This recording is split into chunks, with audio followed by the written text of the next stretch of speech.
주님께서 여러분과 함께 마르코가 전한 거룩한 복음입니다. 그때 성령께서는 예수님을 광야로 내보내셨다. 예수님께서는 광야에서 40일 동안 사탄에게 유혹을 받으셨다. 또한 들짐승들과 함께 지내셨는데 천사들이 그분의 시중을 들었다. 요한이 잡힌 뒤에 예수님께서는 갈릴레아에 가시어 하느님의 복음을 선포하시며 이렇게 말씀하셨다. 때가 차서 하느님의 나라가 가까이 왔다. 회개하고 복음을 믿어라. 주님의 말씀입니다.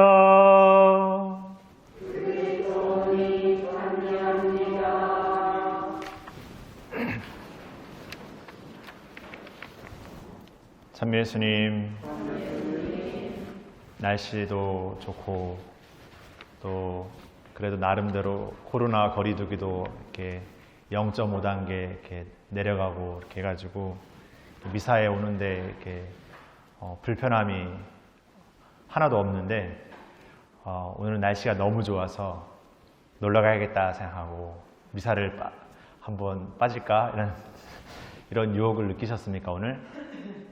안 느꼈습니까? 그런 유혹을 안 느꼈다라면 솔직하지 못한 겁니다. 그런 유혹을 느껴야 인간다운 거죠. 안 느끼시다고 하니까 솔직하다는 표현보다 거의 성인이십니다.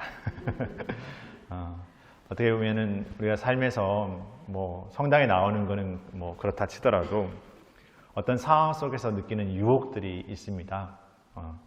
먹고 싶은 거 유혹, 다이어트 할 때 느끼는 거죠. 근데 우리는 365일 다이어트 하니까 매일 느끼겠죠.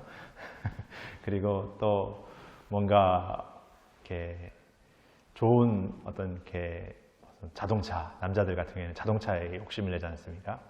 그리고 우리 여성들 같은 경우에는 우리 성당에는 없는 것 같은데 막 좋은 뭐 명품백 뭐 이런 거 이렇게 하고 싶어 하지 않습니까? 그러니까 뭐 그걸 유혹이라는 말로 다 이렇게 표현할 수는 없지만 우리가 느끼는 어떤 그런 거 혹하는 게 있습니다. 근데 혹한다고 해서 모든 것을 그냥 그러면 안 되는데 하기 시작하면 그 유혹의 거리가 우리를 더 이렇게 괴롭히는 게 있습니다. 그러니까 그런 거 있지 않습니까? 이렇게 조금 이렇게 쿡쿡 찔러봤는데 별로 반응 없으면 더 쿡쿡 찔러보는 그런 거. 그래서 여러분들 혹시 기도할 때 내가 막 이렇게 잡념이 많이 드는데 그 잡념 이렇게 잡생각이 막 이렇게 막 올라올 때 그 잡생각이 오는 것을 그런 생각 들면 안 되는데 이렇게 막 억지로 이렇게 내몰려고 그러면은 그 잡생각이 막 더 이렇게 우리를 이렇게 괴롭히게 되는 경험들을 해보셨을 겁니다. 그래서 어떻게 보면 유혹이라는 것은 이렇게 달래는 방법도 좋은 방법 중에 하나입니다. 그러니까 모든 유혹을 달랜다라고 말하긴 그렇지만, 그러니까 아주 쓸데없는 거 말고 뭔가 해야 되는 것들 있지 않습니까? 뭔가 언젠가는 또 해야 되고 내가 해야 될 일들에 대한 유혹들에 대해서는 좀 달라는 것이 이제 좀 효과적입니다. 다시 말해서 지금 내가 당장 그것을 해야 될 것이 아니라면 그렇게 달랬을 때 그 유혹은 받아들이게 되어 있습니다. 갑자기 이렇게 기도하는 생활에 대한 얘기가 좀 나왔는데 그만큼 유혹이라는 것을 우리가 많이 이렇게 느끼고 이렇게 경험하고 살아갑니다. 그래서 그런 유혹에 느끼는 그런 자신을 너무 이렇게 자책하기보다 그 유혹을 인정하면서 그리고 그러면서도 내가 이 유혹의 것보다 훨씬 더 가치 있는 것이 무엇인지를 찾는다면 그 유혹의 것은 점점 작아지기 마련입니다.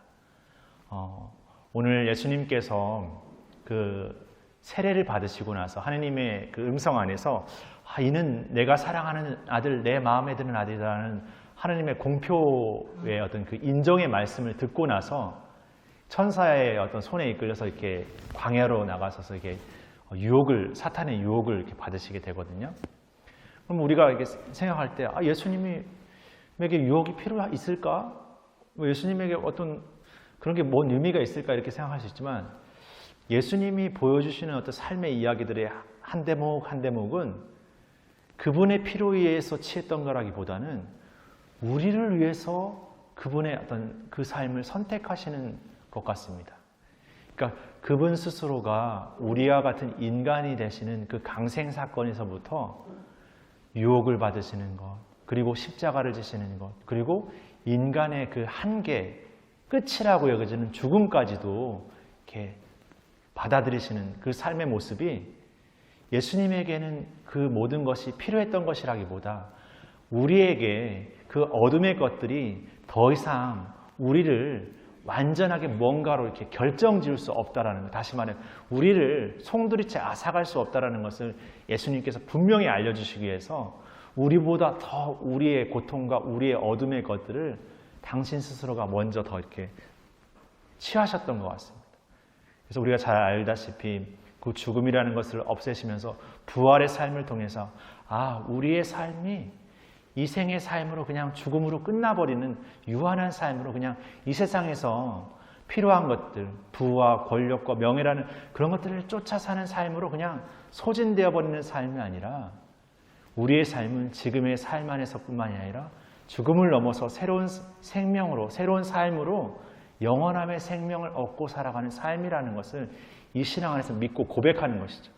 그렇기 때문에 우리가 우리의 삶에서 예수님의 삶처럼 뭔가 불의한 자들의 손에 이끌려서 이렇게 고난을 당하고 죽음을 당하고 뭔가 박해하는 자들에 의해서 뭔가 모멸을 당하고 어떤 그런 모습들을 보면서 우리도 우리의 삶에서 그냥 누군가한테 보여지는 삶, 누군가한테 이렇게 의시되는 삶, 누군가한테 뭔가 군림하는 삶이 그분의 삶이 아니라 끊임없이 우리 자신이 누군가를 위해서 내어줄 수 있는 삶, 나눠줄 수 있는 삶, 누군가를 더 사랑하기 위해서 최선을 다하는 삶, 거기에 바로 예수님이 주시는 그 기쁨과 행복이 있다는 것을 우리에게 알려주고자 함이 아니었을까 싶습니다. 물론 세상에서 어떠한 세상이 말하는 어떤 가치들, 그런 것들이 필요 없다고 말하는 것은 아닙니다.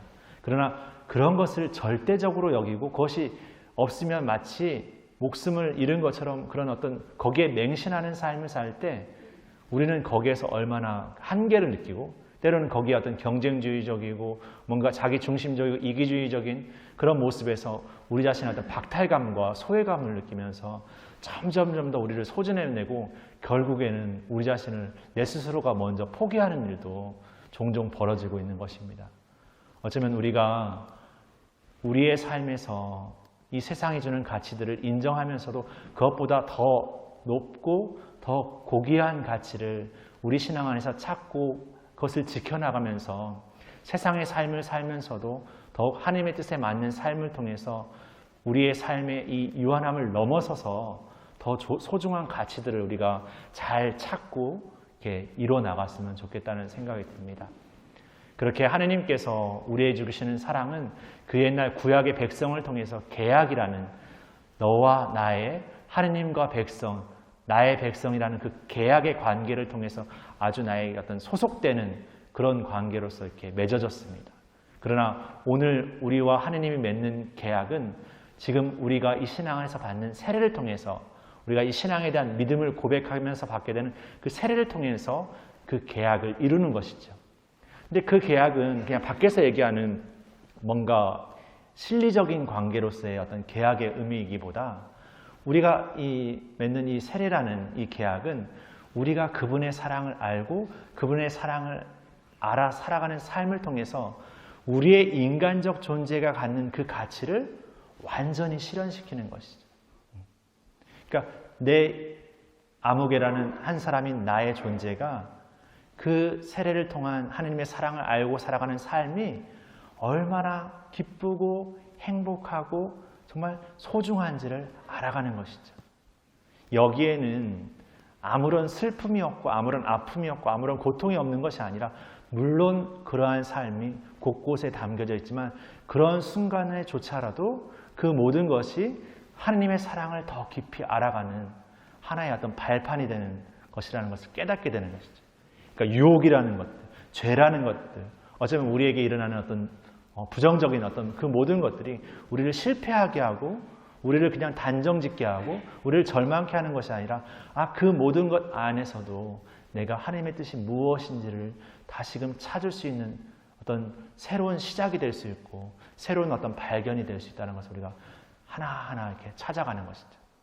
그러니까 세례는 단지 이례적인 사건이 아니라 오늘 베드로 1서의 표현처럼 그냥 세례는 몸에 때를 씻는 것이 아니라 바른 양심을 청하는 것처럼 늘 우리가 우리의 삶 안에서 정말 하나님의 뜻을 찾고자 하는 그 갈망과 그 의지를 잃어버리지 않고 지켜나가는 것이 아닌가 생각합니다. 그래서 여러분이 받은 세례, 그리고 우리가 하나님의 뜻을 늘 갈망하는 그 원인, 그리고 우리가 하나님의 모상인 우리의 존재가 그 모상의 그 가치를 우리의 삶으로 실현을 시키고자 하는 어떤 그 우리 안에 그 담겨진 하나님의 그 사랑의 씨앗을 우리의 삶에서 조금씩 이렇게 키워나가면서, 그리고 그 안에서 그런 어떤 내 삶의 사건들 안에서 만나게 되는 많은 이들 안에서 하나님의 뜻을 실천하고 서로에게 이렇게 나누는 그 삶이 얼마나 소중한지를 이렇게 체험하면서 그 어느 때보다 이 사순의 시기를 그런 은총과 기쁨과 사랑에 충만한 시기로 이렇게 채워나갔으면 좋겠습니다. 그래서 사순은 단지 그냥 예수님의 순환을 무슨 3인칭적 관점에서 이렇게 지켜보고 그냥 멀리서 그렇게 감흥적으로만 안타까워하고 아파하는 그런 삶이 아니라 우리 자신이 바로 그 예수님의 십자가 여정을 함께 걸으면서 그 여정이야말로 우리가 진정 찾고 걸어야 될 기쁨의 길이고 행복의 길이고 희망의 길이라는 것을 다시금 발견하는 것이죠. 그래서 여러분들에게 주어진 신앙을 이 사순의 여정 안에서 더욱 새로운 세례의 기쁨으로, 새로남의 기쁨으로 이렇게 찾고 나아갔으면 좋겠습니다. 그런 마음들을 통해서 오늘 우리의 광야, 어떻게 보면 이 광야라는 장소는 아무런 것이 마련되어 있지 않고 뭐 풀이 없고 뭐 그런 우리 사막과 같은 그런 공간만을 생각할 수 있는데, 어쩌면 광야는 우리가 살아가는 이 현대 문명의 이 도시, 우리가 살아가는 삶의 자리라고도 말해볼 수 있을 것 같습니다. 무언가 채워져 있고 무언가 완벽하게 갖춰져 있는 듯 하지만 거기에는 어떤 우리의 인간성을 상실시키고 우리를 마치 소모품처럼, 우리를 마치 어떤 도구로서 전락시켜버리는 유혹들이 도사리고 있죠. 어쩌면 하나님의 뜻이 그 안에 보이지 않는 그런 자리, 하나님의 뜻을 찾기에는 너무나 현실적인 유혹들이 많은 그 자리, 어쩌면 이곳이 광야이고 이곳에서 느끼는 유혹 안에서 우리가 이 모든 유혹의 것들을 떨쳐내고 더 우리의 이상적이고 우리의 참된 가치를 찾는 그 여정을 이 사순의 여정 안에서 걸었으면 좋겠습니다.